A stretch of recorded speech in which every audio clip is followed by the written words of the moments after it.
we lost the ability to fully control the spacecraft. You could hear that the spacecraft was laboring. We can't get back to Earth like this. We got to do something. We have to get docked because I don't want to not make it. We probably won't come home.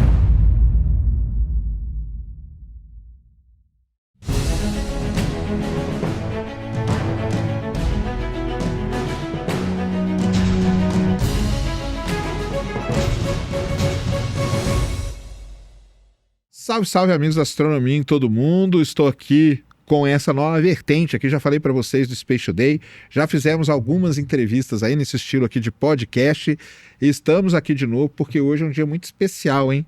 Teremos a chance de falar com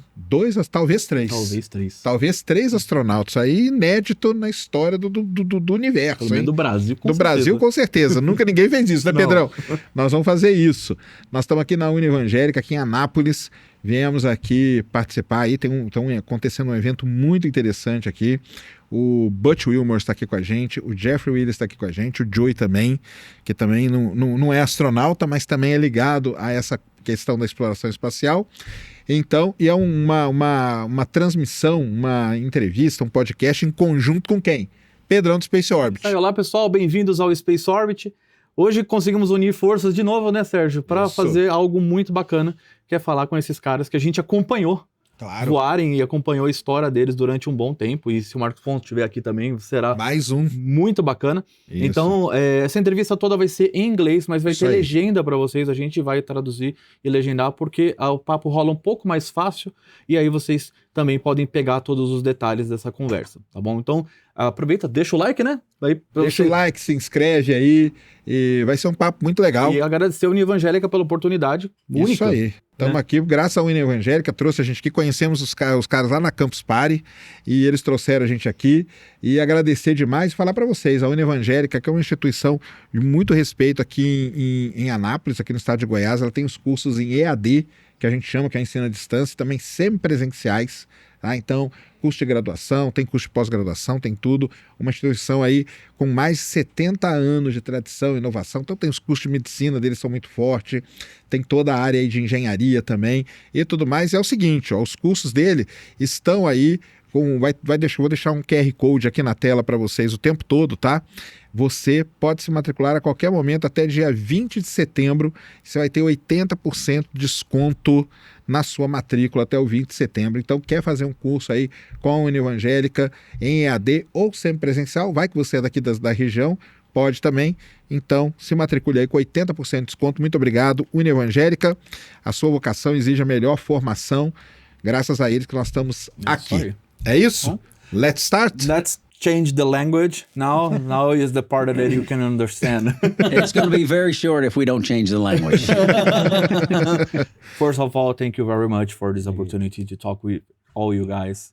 We know that it's very hard to, adjust all the schedules to be here and to talk with us. We are both channels about space flight, and we just love that as much as you do, but the difference that you went there in case of both of you, and we want to understand more of you, what you learned about it, space and the life here on Earth, and we of course I want details about your recent space flight and your experience, Jeffrey, with Marcos Pontes, and then something about Soyuz. And okay, I will do the first question. What do you prefer, crashing your car or landing with a Soyuz? I don't want to crash a car ever. Because I heard that the impact is rough, right? It's not easy. It's not that hard, but it's not. No, it is that hard. It's the hardest thing I've ever been hit in my life. I played football, American football in college, and I got hit really hard. Yeah. Not as hard as I did in landing the shuttle. Really? I mean, the Soyuz. I mean, the soft letting jets fire, that's a really hard kick in the back, as if somebody's whacking you with a sledgehammer, and then a nanosecond later, you slam into the ground. And we landed in permafrost. I landed in March of 2015. Yeah, and it was really hard. And I remember hitting and going, I cannot believe I didn't get the breath knocked out of me. That's how hard it was. But you're laying in a formed bucket. A bucket that's kind of formed to your body. So it takes the impact. And then it's a wonderful design, especially considering how hard we hit. And sometimes we just stuck but sometimes you hit and you bounce and you roll and you tumble. Yeah. Fortunately, I didn't have any of that. How about you? I bounced and tumbled 3 times. There you go. Once in permafrost and once in the fall, early fall. I always told my crewmates before we impacted the ground, I said, okay, stop talking.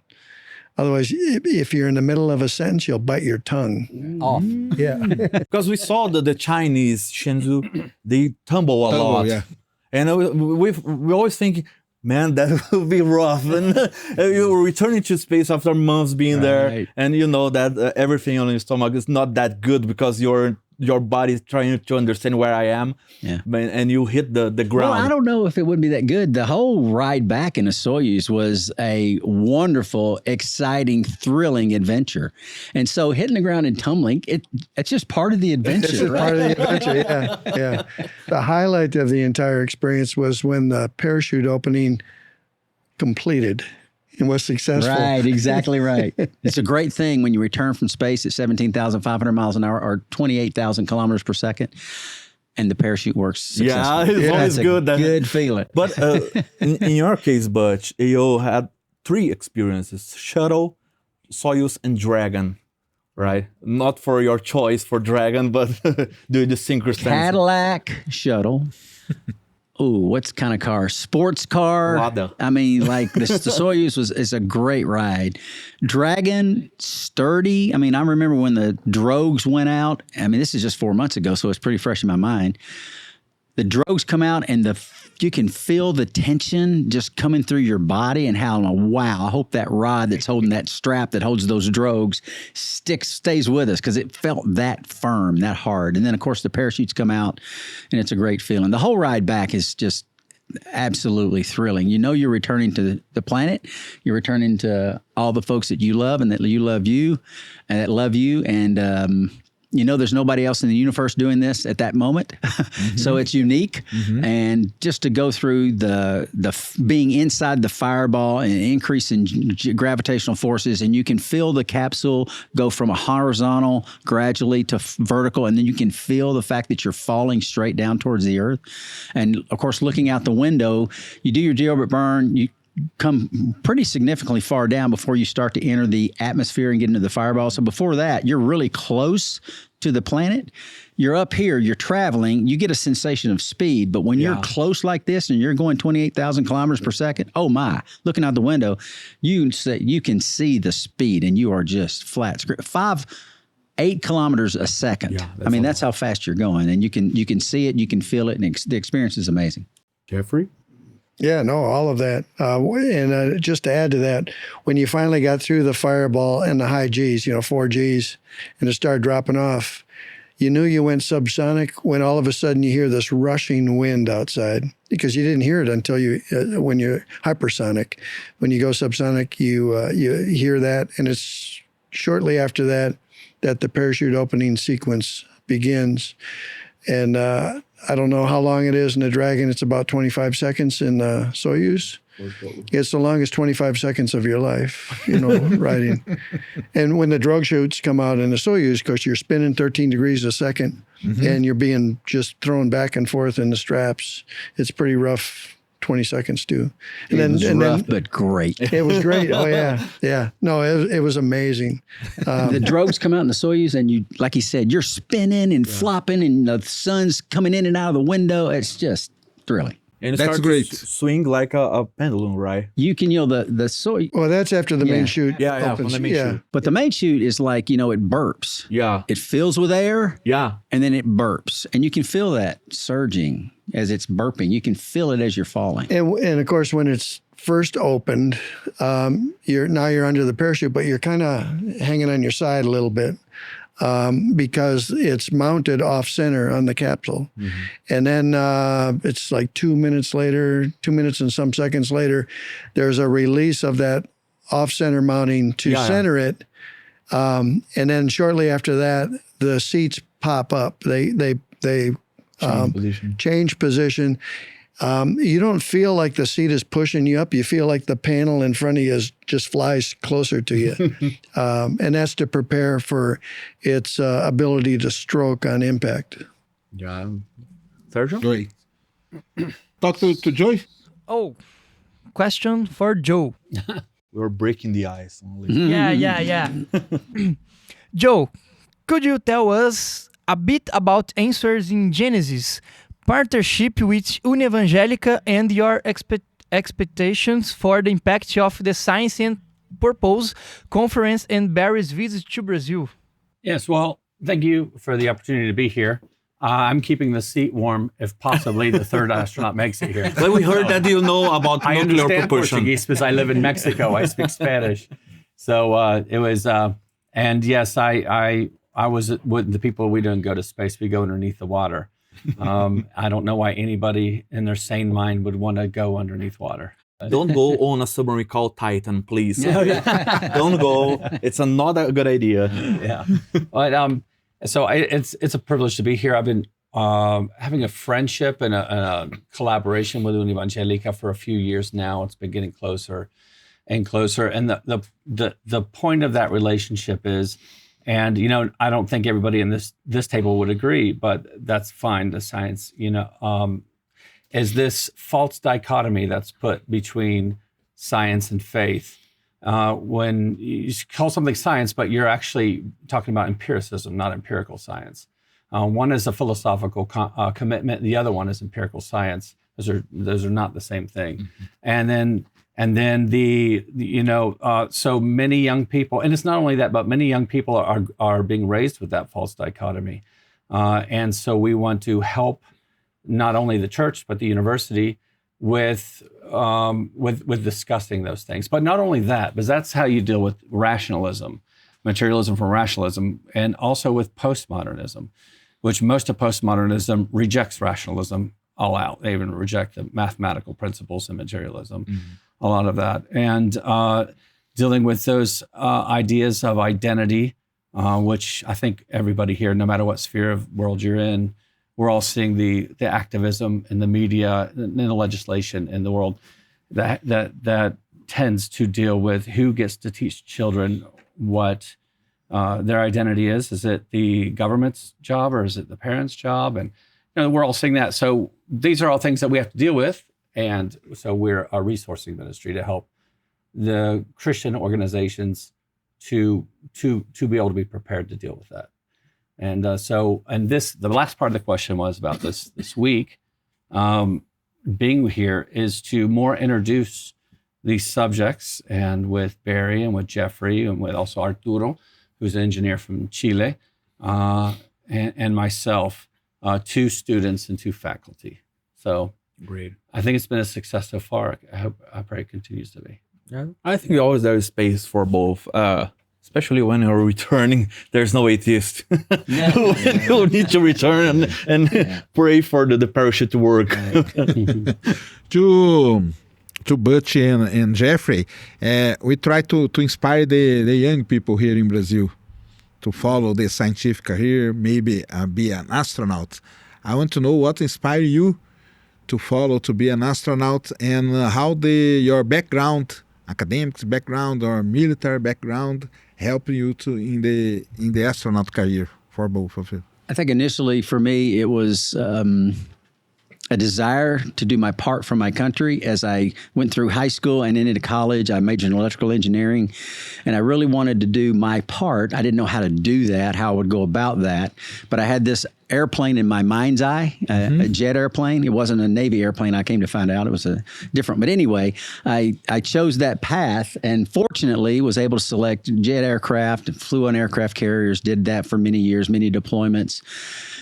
Requested to go into test pilot training because to use my engineering background, and was selected for that, and then had a lot of the wickets that you needed at the time to make application to be a space shuttle pilot. And so I thought, well, you can't fly any higher than faster than a space shuttle at the time. So I thought, well, we'll try that. And Why not? I think it was my fourth application. that I finally got selected. So that was the initial part as far as going to and getting into this business. I'm very grateful, very privileged to serve our nation in its military. And I think any nation, anyone that does it in any nation would have the same feeling, should have the same feeling. It's a privilege to be able to do that, and certainly to get selected by NASA and serve in that capacity as well, since it's even fewer astronauts, right? That's even more of a privilege, if you will, to continue to serve your country in that manner, because it does take a great deal of commitment and a great deal of preparation. John Young, one of the 12 men to step foot on the surface of the moon, was in the astronaut corps. Of course, he was kind of emeritus, still there around, but wasn't going to be flying in space.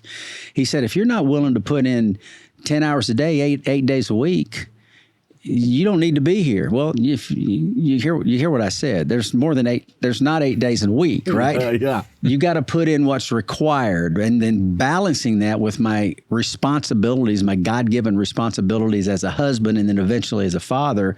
Making that balance is very important. It's vital.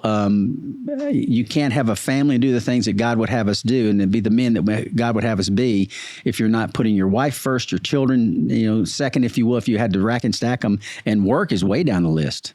And to have a job that requires so much, it's very difficult to balance all of that out. So that's a challenge that prayerfully we weathered that storm, and we were able to make all that happen.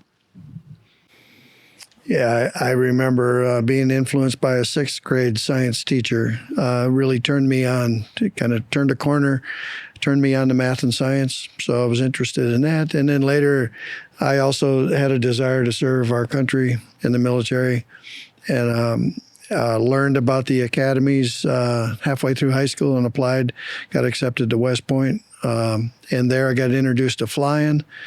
And I thought I'd want to be an engineer going there. I thought a civil engineer, but introduction to flying, I changed my goal to aeronautical engineer. So that was my focus, both in undergraduate and later in graduate school, after going to flight school.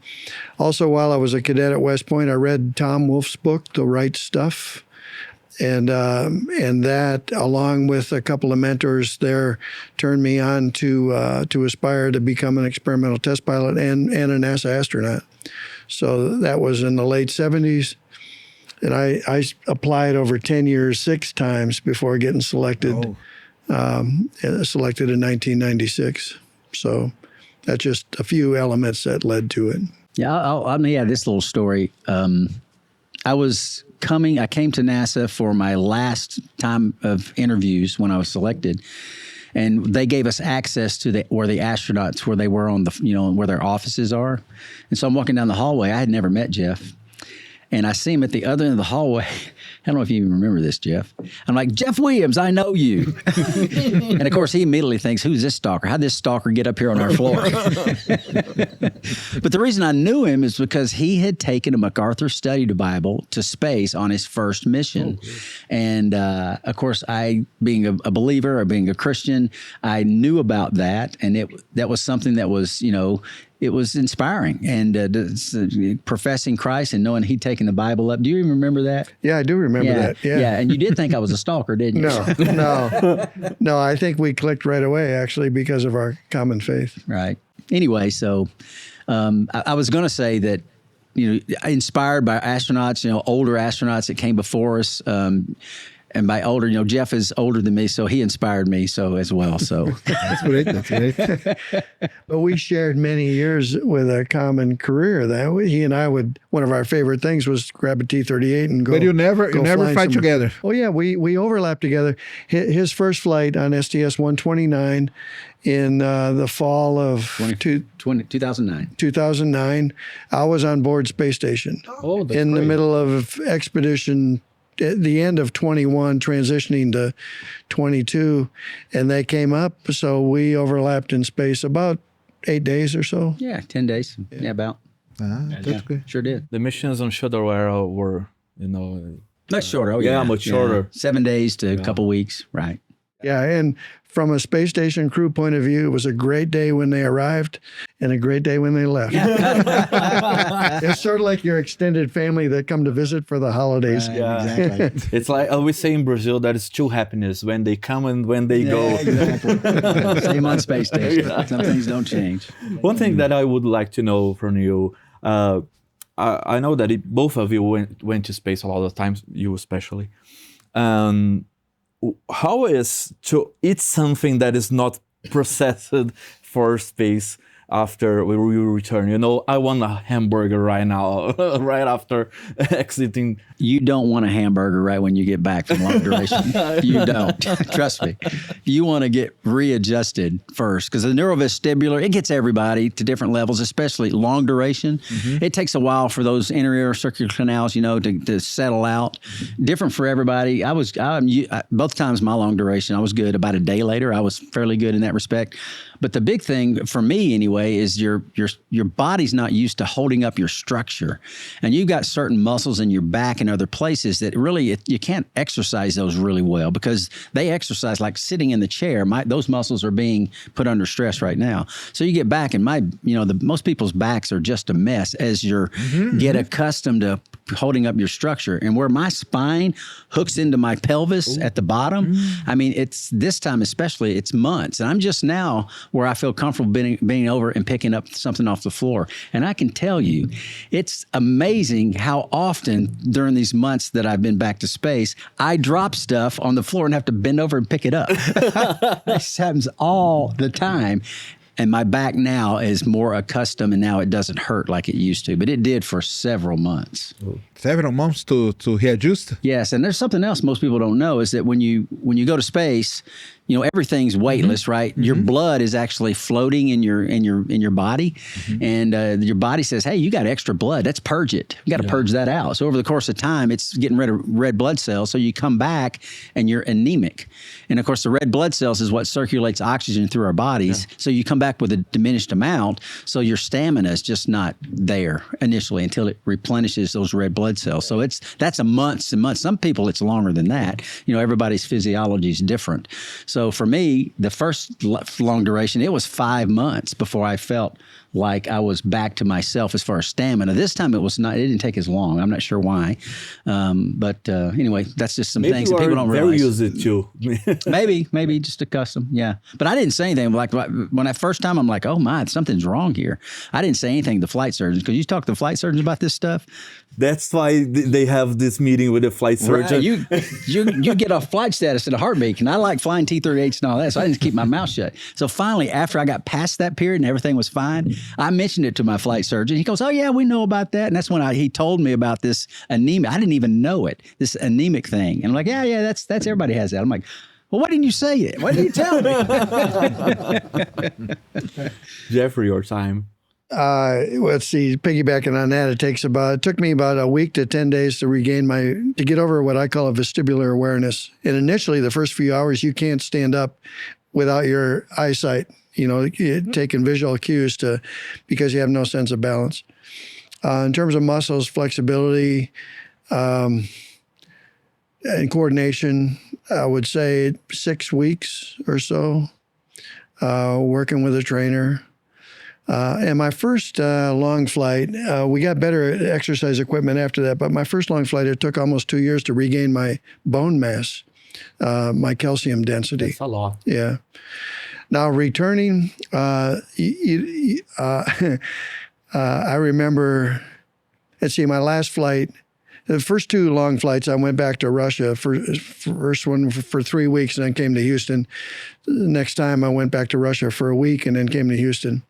This last time in 2016, I landed in Kazakhstan and 24 hours later I was back in Houston. So there was a corporate jet that took me back in 3 legs. And I remember the first leg, sleeping the entire leg. I was so exhausted because we'd been up more than 24 hours to go through the process of deorbit and get back to Earth. in the second leg, I ate the whole leg. I ate whatever food I could find. And then the third leg, it was just anticipating getting home. But I remember having a press conference before leaving the station each time. And one of the typical questions is, what's the first thing you want to eat? And some people would say hamburger or cheeseburger or pizza or whatnot. I would say whatever my wife wants to prepare for me, because she's a Real great cook. food, yeah? I'm not complaining with anything. Real food. But I asked this question because on the last Soyuz mission that landed, the commander, they gave an egg for the commander. He peeled it off and started eating right off, being removed. And I thought, that's complicated because, everything's trying to understand where Yeah, should they be. hit that in the Easter, huh? Yeah, during the Easter. Yeah. Yeah. So that's why, because I imagine that there is the problem that you've been sick, a lot of sickness, and Yeah, most people are just cautious because they don't know how they're going to, and some people do get sick. I chomped on an apple, I think, at the landing site. Yeah, I was 5 months in space with Alexei, the commander. He'll eat anything. yeah. Great. So, Ala. question for you, Captain Wilmore. You and Sanita are the only astronauts in history to have flown on every crewed spacecraft that has flown to the International Space Station: Shuttle, Starliner, Soyuz, and Dragon. I'd like to know which one's the most comfortable and what your favorite engineering features is about which. The least comfortable, as far as comfort goes, is by far the Soyuz, because it's very small. It's a very small outer diameter.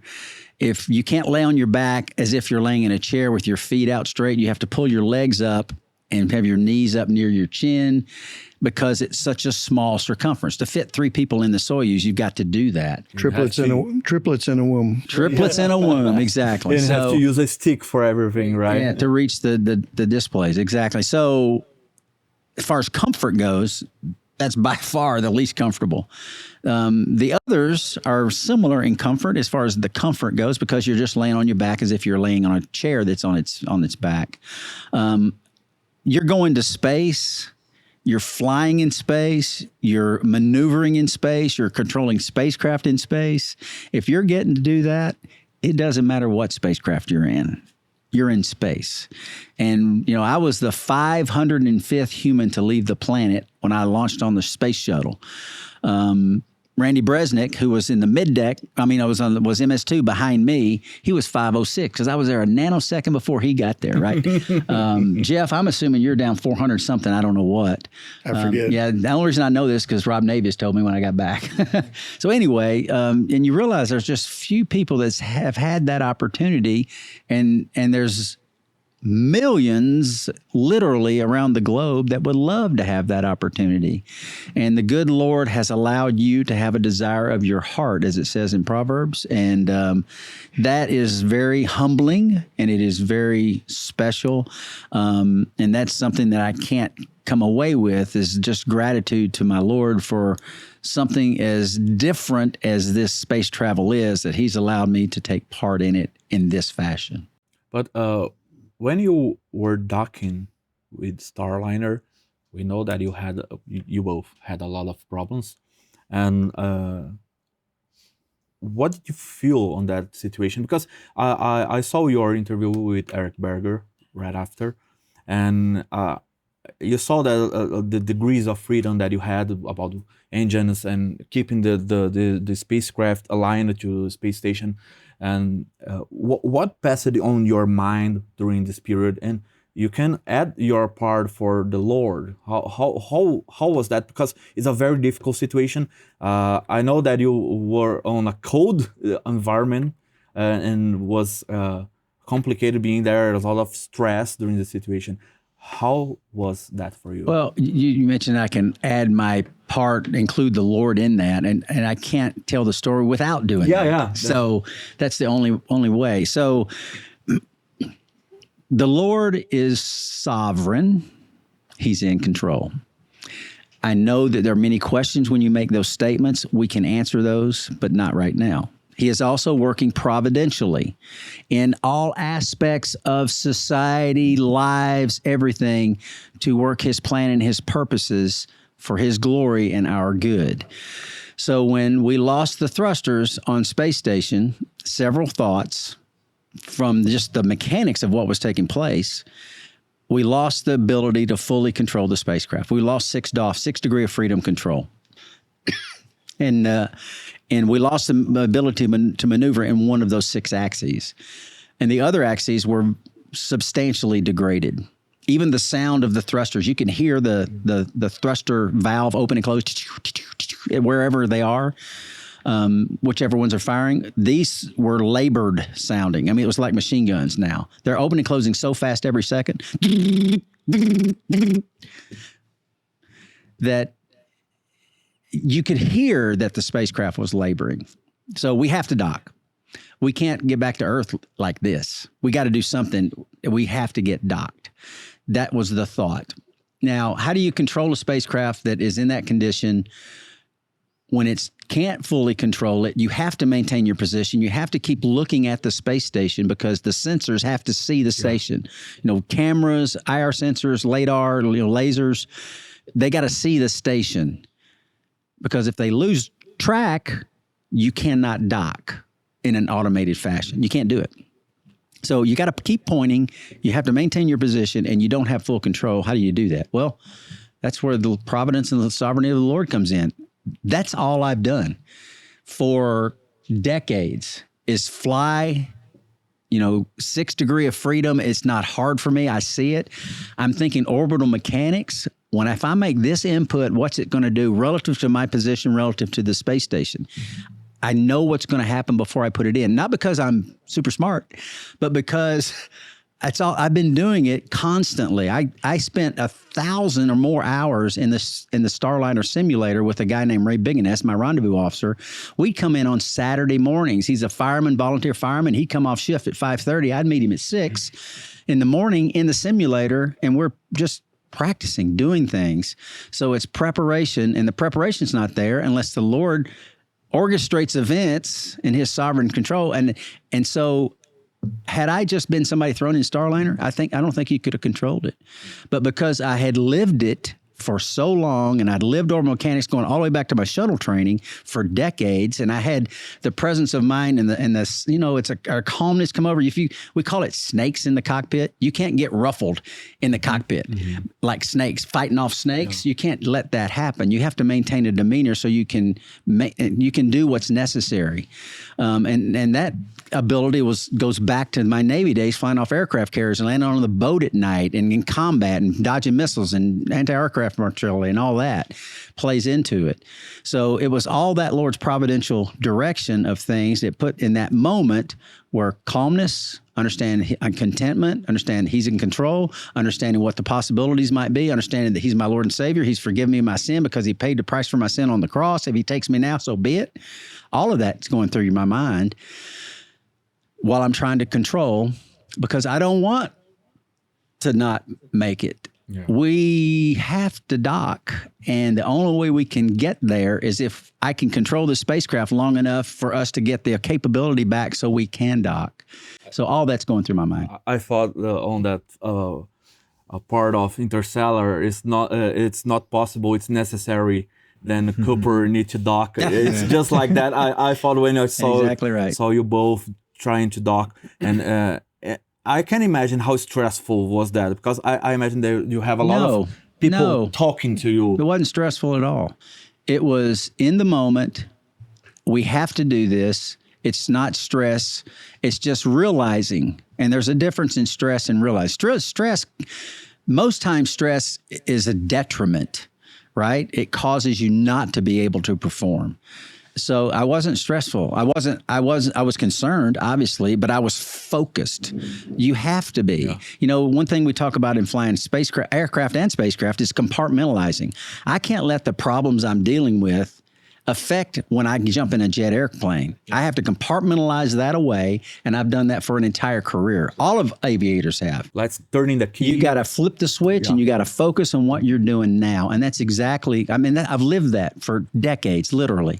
And so that's in the moment, focused on what has to take place, orbital mechanics. And it's like, it wasn't like I was back in the sim because we didn't simulate this because we never fathomed we'd be in a condition like this. But it was just doing that, understanding what my inputs would mean based on my relative position to the space station and how the space station attitude puts me a little lower, what that means as far as orbital mechanics, and doing all that real time because I've lived it. And all the time spent in the simulator, I wasn't there because I wanted to be. It's just providential. That's the way it worked out.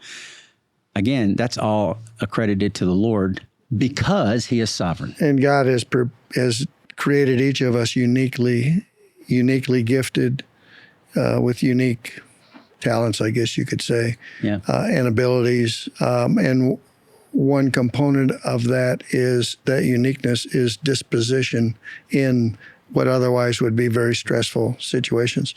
No, and I think most astronauts stay pretty calm, especially those with military flying backgrounds, because that, as Barry said, that's our whole life. Stay calm in what otherwise would be stressful situations. And I'll also say this, again, providentially, when we launched on the 5th of June, in the entire astronaut corps, the United States Astronaut Corps, there was one person that had hands-on experience of operating a spacecraft in space, and that was me. Oh, that's good. Nobody else, and everybody else that had ever hands-on maneuvered a spacecraft had already left the office. I was the only one left, back to the shuttle era. And then I had the luxury of, on the 5th of June, for several hours operating the spacecraft manually because we were doing all of our tests. It was the first crewed flight of the spacecraft. So we went through this whole litany of tests where I was literally on control for hours doing these various maneuvers and things. So I had that recent experience. I had the experience from the space shuttle era. Simulators, of course, but hands-on in space, I had experience like nobody else in the astronaut corps. Probably, I don't know how many people have, if you looked at how much time I've spent on the controls, there's not many in the history of the space program that have had that much time. And I say that only to say on the 6th of June, when I needed it, I had the experience that was there, and that's all the Lord's providence. That's all his sovereign direction of all things. Or it would have been, I think the outcome could have been very different. And the fact that you helped to develop the system of the spacecraft. Yes, sir. Helped you in that moment. Indeed. Yeah. Understanding what thrusters went down just by visualizing where they're at as they're calling up which ones are lost, and seeing on the display which ones are lost, and realizing, okay, we've lost 2 bottoms and 1 starboard. I can still lose a top and I can still lose a port and still probably maintain control. But if I lose that starboard one, we're going to be in a hurt locker. And I'm like, well, there's no way that's going to happen. And then it failed. And that starboard one failed. And the loss was gradually. Or you lost the thruster in the... It was gradual. It was over the course of several minutes. As a matter of fact, again, the providence of the Lord, the 3rd thruster we lost it about 10 minutes after we had acquired what we call the V-bar, the velocity vector out in front of the space station, where we're right in front of the space station. Once we acquired that, we're in a certain position, right? If we'd have lost it 10 minutes prior, before we acquired it, the spacecraft would have automatically aborted and left. It would have been an auto abort. But fortunately, again, the providence of the Lord, we're on the V-bar. We lost that 3rd thruster. The spacecraft doesn't abort. I go manual control, and I'm manual control for the next hour and a half as we go through this whole process. Salve, salve, amigos da astronomia e todo mundo. Estou aqui para falar o seguinte. Vocês acabaram de ver aqui, né, a entrevista com Butch Wilmore, o astronauta que ficou preso, perdido, esquecido no espaço. Mas aqui foi só a primeira parte, porque a segunda parte está lá. Tá lá no Space Orbit, tá certo? Estamos juntos, eu, Pipício e Serjão, nesse dia épico muito importante. Então você vai acompanhar o restante dessa entrevista lá no nosso canal. É só você entrar pelo link aí ou pelo YouTube que você vai ver informações exclusivas que nós conseguimos nessa história toda aí com os astronautas, coisa que Butch Wilmore nunca falou em nenhuma entrevista até então. Pedrão extraiu leite de pedra nessa entrevista.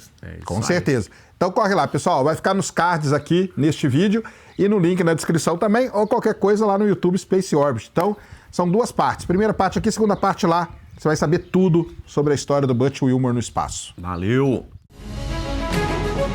Tchau.